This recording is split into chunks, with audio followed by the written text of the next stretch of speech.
A life without meat and livestock raisers. Sounds scary? Around this area, it should. I did a personal interview with a local hog and cattle raiser, Paul Schmidt, on December 1st.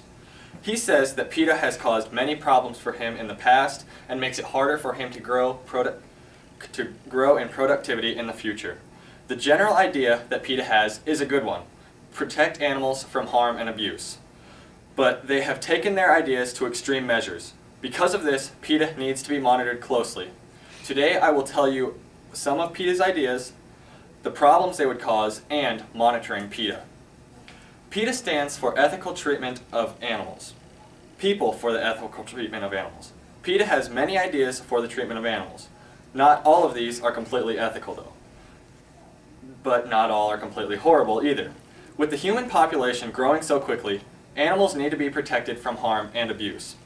It's the ideas that put the animals' well-being over that of humans that are the ones that aren't so great. According to PETA.org, PETA says that animals should not be used for food. It is inhumane to kill living creatures just to benefit ourselves.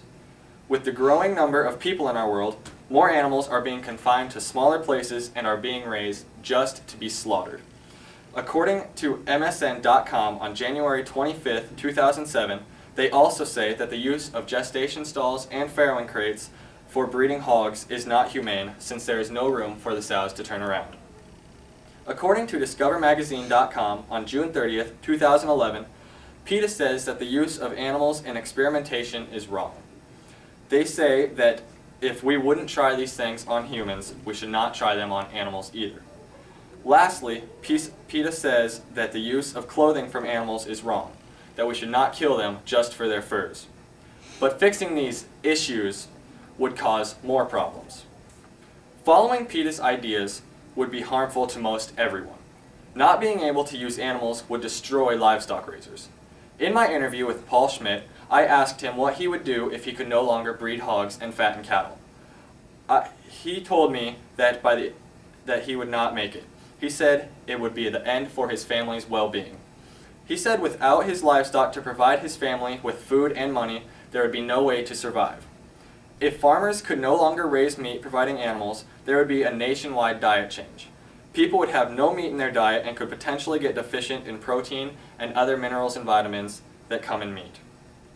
Now, if animals were not to be used in experimentation, our medicinal research would almost slow to a standstill.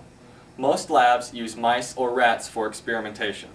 According to genetichealth.jax.org, this is because their genes are close to human genes. Also, they breed very quickly. If scientists were doing these experiments on humans, they'd have to wait many years before the next generation comes along, whereas now they only have to wait a few weeks to a few months. All of this could also cause a large economic impact. Unemployment could skyrocket. With livestock raisers not being able to raise livestock, packing plants would also lose their business and would have to close. This would cause a huge raise in the percentage of unemployed Americans. So what can be done? PETA needs to be monitored. It is as simple as that. As long as they do not infiltrate our government and pass their extremist ideas into laws, we are okay. The Constitution of the United States gives us the right to have our own ideas and express them freely. PETA also has this right, as long as just expressing their feelings is as far as it goes. But if it should get to where they are making their feelings into laws, then it is hurting our nation and should therefore be unconstitutional and stopped. PETA is not altogether bad. They are just overly extremist and need to be monitored closely. I told you what some of PETA's extremist ideas are, problems these would cause, and how to monitor PETA.